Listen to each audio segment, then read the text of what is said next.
Chris, please introduce yourself. Okay, I'm Chris Skinner, and I write a daily blog at Finanser.com. Produced a number of books, some of which have sold pretty well.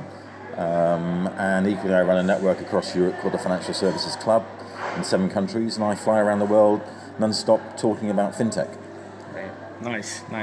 And Chris, just gonna ask, I think the question that maybe people are asking you the most is about the Brexit and how is it going to impact the UK tech scene. Do you have some thoughts on that? How's it going from your view here, living in the city? Yeah, I mean, there's a lot of concern about what's going to happen when Article 50, which is the trigger to leave Europe, is pulled, which is going to be sometime, according to the government, before the end of March this year. When it's triggered, then there's 2 years to negotiate how we leave. Yeah. And the real concern is that right now, by being part of Europe, all of our financial companies get what's called a passport. So you get a license for running a bank in London, for example, and you can immediately take that to 27 countries without having to get another regulatory license in the other countries. It's passporting across all of Europe. What is likely to happen is that we will lose that ability. And if that happens, then Britain's financial system and fintech system is outside Europe. So a lot of the banks and fintech startups will probably have to move to Berlin or Dublin to continue to get that ease of access to all the countries of Europe. And that's right now what everyone's concerned about. No one knows whether it's going to happen, so it's just a concern. It's not something that's definite. Sure. And when you think about, because UK got a lot of capabilities, and especially mainly when you talk about the regulation, you export regulation all over the world to places like Singapore and stuff, and also South Korea and places like that. How do you see that you still will have this kind of competitive edge, and how do you see other countries adopting and really trying to make these bridges with the UK? How can it also be impacted by the Brexit and stuff like that? Yeah, I mean, London in particular has been leading the fintech developments of the world. There's more people working here than in Silicon Valley or New York in fintech. And certainly the models, structures and the regulatory approach is very supportive of fintech growth. Such that, as you say, Singapore, Dubai, Hong Kong, other countries are copying some of the things like the regulatory sandbox.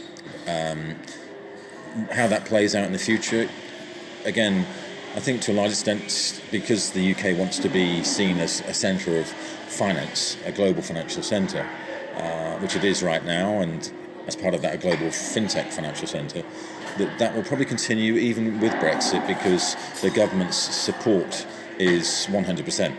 And that's the difference between Singapore, London and some of the other financial centres and the rest of the world, and that the government, specifically through the central bank, invests in making the fintech environment supportive of startups. In countries where you don't have that government support, you don't see fintech succeeding. Nice. And talking about Latin America right now, and what is the place where I came from, and also there's a lot of some things, activity going on there.